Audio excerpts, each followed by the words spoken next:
So I saw a post recently about a vegan couple or something that they were saying, yeah, our vegan child just wasn't healthy and just wasn't happy, and they were hearing voices, and it was all this crazy stuff. And then now we introduced animal products, and now they're doing a lot better, and now they're healthier and everything else, and all of our vegan friends judge us and all this stuff, but we need to do what's best for our child and all that kind of stuff. So I'm a vegan, a raw vegan. I'm not the world's best vegan. I don't do a lot of animal rights videos or whatever, or I don't go to the anonymous for the voiceless and stuff. And I probably should do a little bit more of that.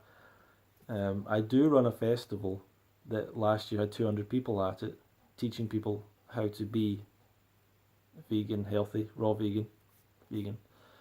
So I do something. I do a little bit, and put these videos out every day.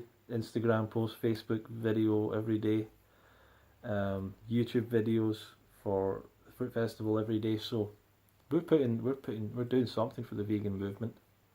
But but anyway, you sometimes see these posts, and there's a bunch of friends of mine and different people I've met. I just don't think they get it. I don't know what happened, but they go through a phase that like they're not healthy or whatever, and it's always people that are into the kind of spiritual, like energy healer, chakra crystals kind of thing. It's always like these kind of people who are like, yeah, whatever, I don't really need to hear science and information and knowledge. I'm just gonna like, you know, go along with my intuition and my vibe and my all that stuff. And they live in Hawaii or like California or something, and then they all of a sudden uh, jump away from um, jump away from veganism, because it's like they're just not feeling it anymore. You know what I mean? They're not feeling it. The fact that they used to be raw vegan, then they went back to cooked vegan, and then they're not feeling it anymore. Maybe they should go back to raw vegan, but that's beside the point, isn't it? So you see these posts, oh, my vegan child wasn't doing well, and now they're doing well, and all that. Now, and then the implication is like veganism isn't good for children, and vegan parents are bad, and all this. Let's take a step back. There's no need for you to answer that question. So when you see a post like that, there's no need for you to say, what was the child eating? What were they doing? Blah, blah, blah, blah. What was happening? All that stuff. No need to answer that as a vegan, raw vegan, whatever. You could do that. You could go, oh, they were feeding the child bad, unhealthy vegan food. But that's not the point, right? We don't know what they were feeding the child. What we can do is go to any hospital, go to any graveyard, go to any hospice with children who are sick and dying from all kind of conditions, and in the hospital, children that are sick and dying, in pain, being diagnosed with conditions that they will never recover from, apparently, supposedly, on medication that is not helping the condition, painkillers, all sorts of weird stuff that they're giving children mentally these days for their ADHD, as if children are meant to be focused or something. Like, I don't really understand that. Adults aren't even focused. Why are children meant to be focused? I don't get this.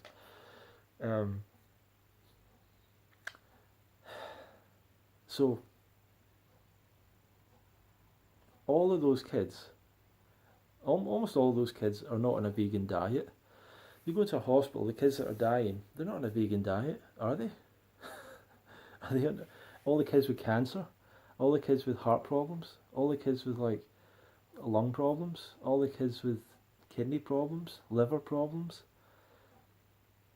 diabetes, children now with type 2 diabetes, oh, and type 1 diabetes, even better, right? But are we meant to believe that these are all vegan kids? None of these kids are vegan, right? Definitely not raw vegan, but maybe one or two of them are vegan, I don't know. But we don't hear people shouting off the rooftops about the fact that these kids are being given junk food. It's not even vegan or non-vegan. They're being served junk food. The hospitals serve them junk food. The hospitals have machines, can machines, selling junk food. There's a hospital in the US that has McDonald's in the lobby of the hospital, right? I think it's the Mayo Clinic, one of the most respected hospitals in the supposedly entire world. McDonald's in the lobby. What the hell, man? And we're meant to believe as vegans that all the sick kids are vegan. This is how you have to start to look at things. If you're a vegan or a raw vegan, you have to start looking at it like this. When people say, yeah, but there was this sick vegan kid, so are you saying that all of the sick children are vegan? Because if you're going to tell me there's one sick vegan kid, I'm going to show you millions of really sick non-vegan kids. So the diabetes thing is an absolute beauty. The type 1 diabetes connection to milk is going to destroy the dairy industry. The dairy industry is dying. People are choosing to not drink dairy anymore. Just not even out of fashion or health. Just like, I feel better not drinking dairy. Right? People are starting to realise this. It's a business that can't really make any money. It's a product that's so low in price.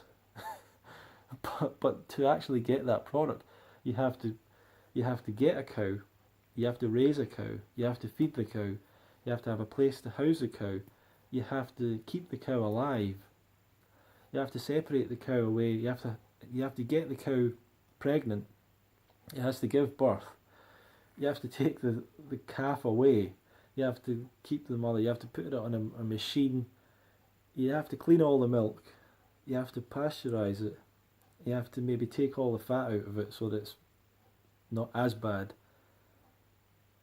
and then you can sell it, right? And then you sell it for like nothing. Well, it's very cheap anyway, I don't know. And they've had a surplus since like World War II or something. Like they've always had a surplus, and the government has sponsored these crazy programs for putting more dairy in our food. It's crazy. You can watch What the Health and it explains that. But there's like basically government sponsored programs to put more dairy into foods and different restaurants or whatever, getting benefits for putting more dairy. It's like really horrendous, right? Because of how destructive dairy is to our health.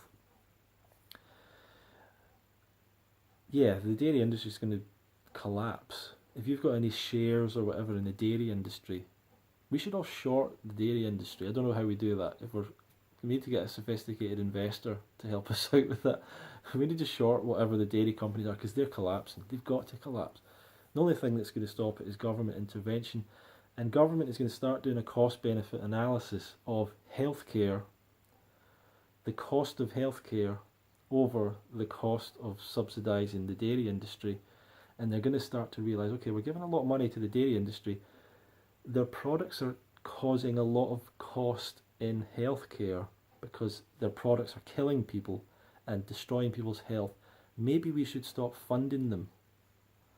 And when that cycle of nonsense collapses, the dairy industry will be no more.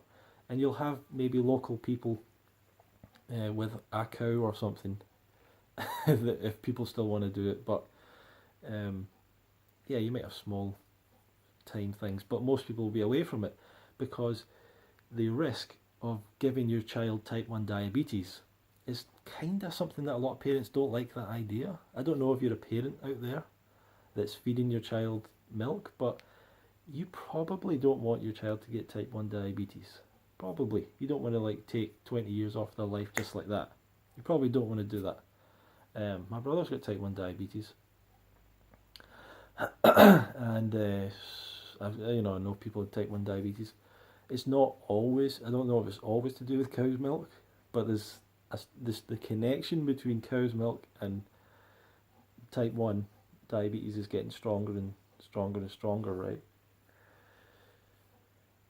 So, obviously, if you're vegan, you're avoiding that. You're avoiding so many issues, all the issues related to dairy.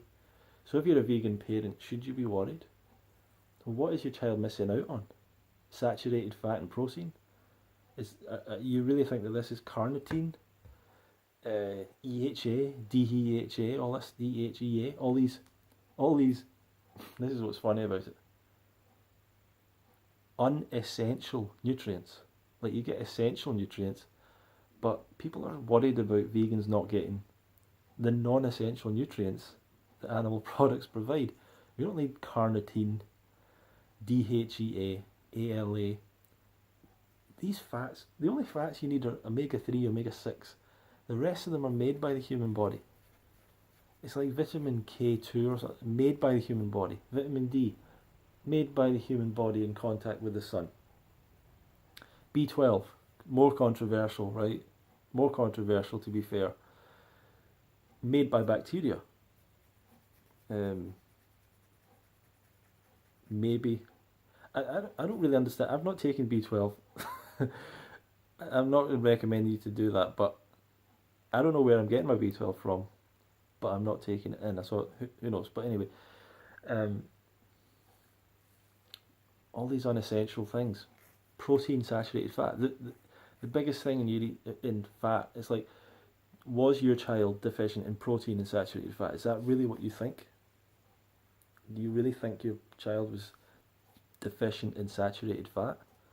In saturated fat, the nutrient that is connected to heart disease, a nutrient that your body makes, saturated fat. Well, we make our own saturated fat. We don't want to run it through our bloodstream all the time. We don't want to run the saturated fat of another animal through our bloodstream all the time, because it causes heart disease, one of the number one killers. Is that what your child is missing out on? Protein? Is your child not getting enough animal protein? Protein from an animal? Protein that the protein of a pig? Does your child have a curly tail and little pink ears? Does your child need the protein of a pig? Or like every herbivorous animal, do we get protein from plants? Like every frugivorous animal, we get protein from fruit. So, I don't know. A lot of you won't have learned that stuff enough and understood it, and you think that I'm being a bit flippant when I'm talking about protein. I want to talk more about protein, really, but it's so irrelevant as a nutrient, protein, that you should just, it's never something to worry about. Ever, ever, ever. There's nothing about protein and whatever you don't need more of it, you need less, quite frankly. You need less saturated fat, you need less protein. So. Should we worry about these things? No. All the sick kids in the world are not vegan. Most of them are doing other things. So they would be healthier if they were vegan. And if they were plant-based or raw vegan, the world would change. And that's where we're going. We have to go in that direction because it is the direction of truth. And the truth will always come out. We just need to keep going and keep on promoting this information, and that's it. And we'll get the job done. So thanks for watching the video. Subscribe, share, put some comments below, let me know what you think. And yeah, okay. You can get my free book about the raw vegan diet in the description box below. If you're interested in coming to UK Fruit Fest, fruitfest.co.uk/registration, there's a link thing below. And looking forward to seeing some of you at Fruit Fest this year. And we'll see you in the next video. Thank you very much.